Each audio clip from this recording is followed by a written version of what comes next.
बच्चों, कैसे हैं आप सभी। मैं हिमांशु अग्रवाल स्वागत करता हूं आपका आपके YouTube चैनल पर, जिसका नाम है भरत इंस्टीट्यूट ऑफ लर्निंग। तो आज हम क्या करने वाले हैं, आज हम क्लास 10th के बायो के chapter number 7 how do organism reproduce के बारे में पढ़ने वाले हैं। तो एक्चुअली में क्या है इसके अंदर, वो बात करते हैं। सबसे पहले जानते हैं रिप्रोडक्शन प्रोसेस क्या होती है। रिप्रोडक्शन, देखो वर्ड जो है आपका दो वर्डों से बना है, री और प्रोड्यूस। प्रोड्यूस मतलब होता है बनाना, ठीक है, या जनरेट करना, और री मतलब होता है दोबारा दोबारा दोबारा। तो क्या होता है, जितने भी ऑर्गेनिज्म है हमारे अर्थ के ऊपर, वो एक रिप्रोडक्शन प्रोसेस करते हैं। इस रिप्रोडक्शन प्रोडक्ट्स में क्या होते हैं, वो अपनी ही जैसी एक नई जनरेशन को प्रोड्यूस करते हैं। फॉर एग्जाम्पल, अगर ह्यूमन बींग्स की बात करूं तो जैसे दादा दादी थे, उन्होंने रिप्रोडक्शन प्रोसेस करी तो आपके पिता पैदा हुए, है ना, फादर पैदा हुए। उसके बाद उन्होंने शादी करी मम्मी से, तो उन्होंने रिप्रोडक्शन किया, तो जाकर आप पैदा हुए। इसी तरीके से आप रिप्रोडक्शन करेंगे जब, तो नेक्स्ट जनरेशन प्रोड्यूस होगी। तो रिप्रोडक्शन प्रोसेस क्या होती है, एक ऐसी प्रोसेस जिसमें कोई स्पीसीज, कोई लिविंग ऑर्गेनिज्म, कोई इंडिविजुअल अपनी नेक्स्ट जनरेशन को प्रोड्यूस करता है जो उसकी तरह सिमिलर दिखाई देता है बट आइडेंटिकल नहीं होता है। ठीक है, तो क्या मतलब हुआ इसका, वो हम नेक्स्ट वाले पैराग्राफ में देखते हैं, जिसमें क्वेश्चन पूछा गया है क्या ऑर्गेनिज्म एग्जैक्ट कॉपी बनाते हैं अपने आप के। देखो बात करते समझते पहले प्रोसेस क्या है ना। देखो एक सेल होती है, क्या होती है, एक मिनट, सेल होती है ना, और सेल के अंदर होता है आपका न्यूक्लियस। इस न्यूक्लियस के अंदर होता है आपका डीएनए। क्या होता है, डीएनए होता है। ठीक है, इस डीएनए के ऊपर ही आपकी सारी इंफॉर्मेशन होती है। किस चीज की, आपके बॉडी डिजाइन की, आपके कैरेक्टर्स की, सब चीजों की। अब समझते हैं ये सेल ना डिवाइड होकर दो बनती है। क्या बनती है, डिवाइड होकर दो बनती है। अब तो यानी कि यहाँ अगर सिंगल डीएनए था, उस सिंगल डीएनए को भी क्या बनने पड़ेंगे, कॉपियों के डबल बनने पड़ेंगे, है ना। तो ये क्या करता है, ये कॉपी करने का एक मैकेनिज्म होता है, जिसमें डीएनए अपने ही जैसा डीएनए प्रोड्यूस करने की कोशिश करता है, जिसमें एक डीएनए इस वाली सेल में जाएगा और एक डीएनए दूसरी वाली सेल में जाएगा। ठीक है, इस तरीके से प्रोसेस होती है। बट डीएनए कॉपी होकर एक नया बनाना बहुत ही प्रिसाइजली होता है, बहुत ही मतलब ध्यान से होता है, क्योंकि अगर जरा सी भी इंफॉर्मेशन ऊपर नीचे हुई तो डिफरेंट प्रोटीन्स बनेंगे, और डिफरेंट प्रोटीन्स बनेंगे तो आपकी बॉडी का ब्लूप्रिंट, आपकी बॉडी का डिजाइन, वो भी चेंजेस हो जाएंगे। तो इसलिए बड़ा प्रिसाइजली हमारी बॉडी के अंदर ये काम होता है। अब बात करते हैं क्या बिल्कुल आइडेंटिकल बनता है वो डीएनए, जी नहीं, हल्की फुल्की वेरिएशन जरूर आ जाती है जब एक डीएनए दूसरे डीएनए को बना रहा होता है ना। तो उस समय बनते हुए क्या होता है, वो वेरिएशन पर डिपेंड करता है, वो चेंजेस पर डिपेंड करता है कि वो किस तरीके का चेंजेस हुआ है। अगर वो चेंजेस रिलायबल है, ठीक है, कोई ज़्यादा दिक्कत नहीं है, तो सेल आपका सर्वाइव कर जाएगा। और अगर ऐसी वेरिएशन हो जाती है जो आगे फिजिबल नहीं है, जो सेल को जो है लिविंग नहीं बनने दे रही है, मतलब काम की नहीं है, तो सेल अल्टीमेटली डाई हो जाएगा, मर जाएगा। ठीक है, तो समझ में क्या आया भैया, पहली बात समझ में ये आई कि नहीं, एग्जैक्ट कॉपी कभी भी नहीं बनती है। जब थोड़ी बहुत हल्के बहुत चेंजेस आ जाते हैं, उन चेंजेस को हम वेरिएशन बोलते हैं। क्या बोलते हैं, वेरिएशन। ठीक है, और सेल जो है सर्वाइव वही करेगा जिसके अंदर वेरिएशन चल जाएगी। ठीक है, और ऐसी वेरिएशन जो चल नहीं पाएगी वो अल्टीमेटली सेल को डाई कर देगी। चलो ये बात भी समझ में आई। अब बात करते हैं इंपॉर्टेंस ऑफ वेरिएशन की। भैया देखो, ये जो चेंजेस होते हैं ना डीएनए के अंदर, ये हमारे लिए काफ़ी इंपॉर्टेंट होते हैं। ये हमारे एनवायरनमेंट के अंदर सर्वाइवल का चांस बढ़ा देते हैं। ठीक है, लेकिन ज़रूरी नहीं है कि हर वेरिएशन आपकी सर्वाइवल में और इंक्रीमेंट करे। कई बार ऐसी वेरिएशंस भी हो जाती हैं जो हमारे एनवायरनमेंट के अकॉर्डिंगली नहीं होती हैं। ठीक है, तो अल्टीमेटली वो इंडिविजुअल, वो स्पीसीज ज़्यादा टाइम तक आपकी सर्वाइव नहीं कर पाएगी। ठीक है, तो समझ में आ रहा है। तो वेरिएशन बड़ी इंपॉर्टेंट है। फॉर एग्जांपल जैसे आज के टाइम के बैक्टीरिया हीट रेजिस्टेंस को लेकर काफ़ी वेरिएबल हो गए हैं। पहले हल्के सी गर्मी देने पर भी बैक्टीरिया डाई हो जाते थे, बट आज के टाइम पर बहुत ज़्यादा हीट देने पर ही बैक्टीरिया आपके मरते हैं। ठीक है, डाई होते हैं। तो इसलिए बहुत सारे चेंजेस हो रहे हैं हर एक इंडिविजुअल के अंदर, हर एक स्पीसीज के अंदर, जो उनको प्रमोट कर रही है उनको और सर्वाइव करने में। ठीक है, तो वेरिएशंस काफ़ी इंपॉर्टेंट है इस चीज़ के लिए। ठीक है, बट लेकिन अल्टीमेटली हर वेरिएशन यूजफुल नहीं होती है। ठीक है, तो क्या लिखा है, variation useful for the survival of species over time. एक पर्टिकुलर टाइम बीत जाने के बाद ही वो सर्वाइवल बनती है हमारी। ठीक है, समझ रहे हो, क्योंकि अगर ऐसी वेरिएशन हो जाती है जो आपकी हेल्प नहीं कर रही है सर्वाइवल में, तो वो खत्म ही हो जाएगी वेरिएशन। समझते हैं इसको भी अच्छे से तरीके से, है ना। नेक्स्ट पेज पे सपोज करो एक कीड़ा था, बीटल था। ठीक है, अरे थोड़ा ड्राइंग का देख लेना। ठीक है, कीड़ा था। ठीक है, अब इस कीड़ा का ना लाल कलर था, रेड कलर का था। खेतों में रहता था, मस्त घूमता था। पेड़ था यहाँ पर, और पेड़ पे बैठा था एक पक्षी। क्या बैठा था, पक्षी। अब ये पक्षी जैसे ही इस रेड कलर के कीड़े को देखता, ग्रीन कलर में जो आसानी से दिख जाता, उसे पकड़कर खा जाता। धीरे धीरे वेरिएशन आई इस कीड़े के अंदर, बिटल के अंदर। क्या वेरिएशन आई? सबसे पहली वेरिएशन है इसका कलर चेंज हो गया। एक तो हो गया वॉयलेट कलर का और एक हो गया आपका ग्रीन कलर का।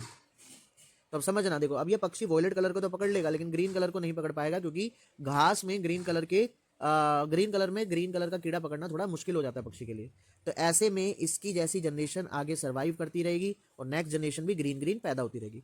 बट वॉयलेट वाले क्या थे, वॉयलेट वाले पकड़े जा रहे हैं, तो एक टाइम आएगा कि सारे वॉयलेट वाले क्या हो जाएंगे, खत्म हो जाएंगे और नेक्स्ट कोई बचेगा नहीं नई जनरेशन प्रोड्यूस करने के लिए।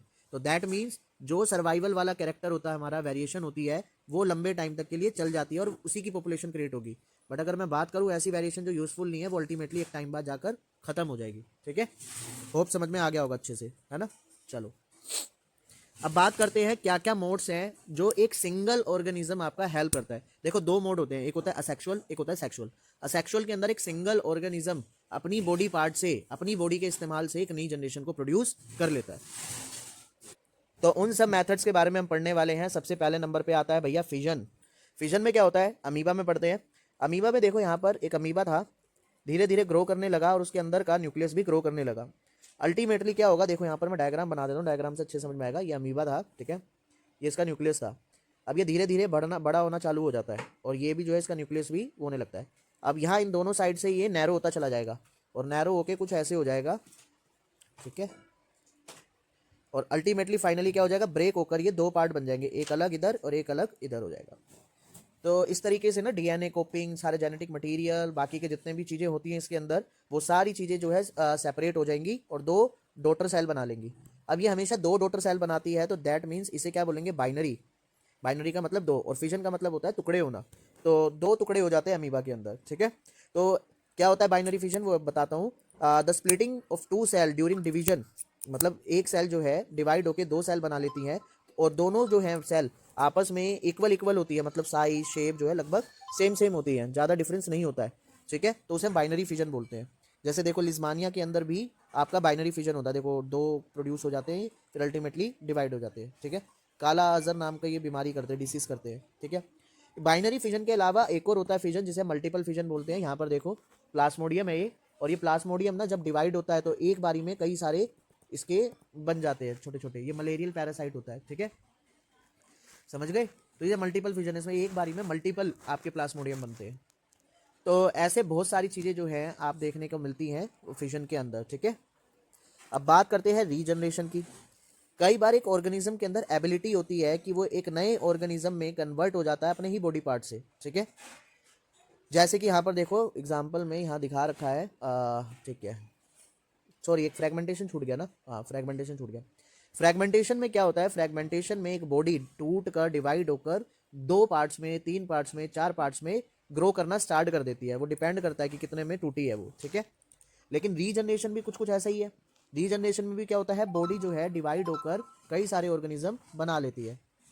लेकिन डिफरेंस क्या है दोनों में, फ्रेगमेंटेशन और रीजनरेशन में। फ्रेगमेंटेशन में वो बाय सेल्फ डिवाइड होता है, खुद से डिवाइड होता है। बट रीजनरेशन में कोई बाहर से एक्सटर्नल फैक्टर होता है जिसकी वजह से वो बॉडी डिवाइड हो जाती है, कट जाती है, टूट जाती है और तब जाकर जो है वो नए ऑर्गेनिज्म में कंटिन्यू हो जाती है, जैसे प्लेनेरिया में हो गया, ठीक है। बात करते हैं बडिंग की। बडिंग के अंदर क्या होता है, जैसे कि हाइड्रा दे रखा है, इसके अंदर देख रहे हो एक छोटी सी बड डेवलप हो रही है। तो छोटी सी बड जो है धीरे धीरे ग्रो करती है और एक नया ऑर्गेनिज्म प्रोड्यूस कर देती है और फाइनली ये नया ऑर्गेनिज्म डिटैच हो जाता है, अलग हो जाता है, बॉडी से सेपरेट हो जाता है, ठीक है, क्लियर। नेक्स्ट है वेजिटेटिव प्रोपगेशन। ये एक प्रोसेस है जिसमें प्लांट अपने किसी बॉडी पार्ट से एक नए ऑर्गेनिज्म, नए प्लांट को प्रोड्यूस कर सकता है, ठीक है। सब जगह अलग अलग होता है आपका, है ना। किसी में स्टेम्स का इस्तेमाल लोग कर नया ग्रो कर सकते हैं, किसी में आप रूट्स का इस्तेमाल कर सकते हैं, ठीक है।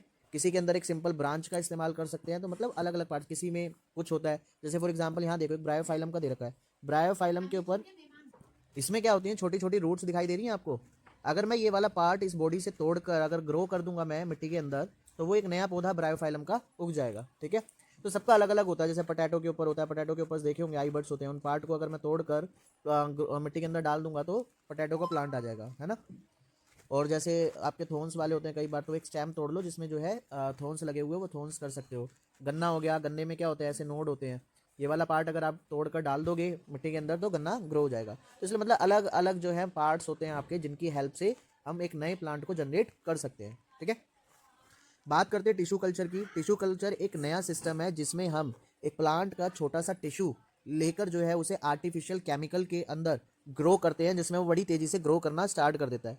और फाइनली फिर हम उसे एक ऐसे मीडियम में डालते हैं जहाँ पे हार्मोन्स होते हैं जो उसे ग्रोथ और डिफ्रेंशिएशन करते हैं। और फाइनली जब थोड़ा सा मैच्योर प्लांट हो जाता है तो उसको हम नॉर्मल कंडीशन में ग्रो करना स्टार्ट कर देते हैं। इसकी हेल्प से हम प्लांट को बड़ी तेज़ी से और बेस्ट क्वालिटी वाले प्लांट को जनरेट कर सकते हैं। तो बहुत ही अच्छा मेथड है टिश्यू कल्चर, आ सकता है आपका पेपर में। ठीक है, लास्ट बचता है स्पोर फॉर्मेशन। स्पोर फॉर्मेशन में क्या होता है, जैसे फंगस वगैरह होती है ना, उनको अगर आप देखोगे इस तरीके से तो इस तरीके से दिखाई देते हैं। इनमें छोटे छोटे स्पोर्स होते हैं जो हवा में बिखर जाते हैं, इधर उधर उड़ जाते हैं, हवा से पानी से कहीं पर भी, है ना। और जब इन्हें कहीं कंडीशन पर, ये जहाँ पर इन्हें थोड़ी सी गर्मी, हीट, पानी, न्यूट्रिएंट्स मिलते हैं तो वहाँ जाकर ये ग्रो करना स्टार्ट कर देते हैं। तो इस तरीके से आपकी फंगस ग्रो करती है।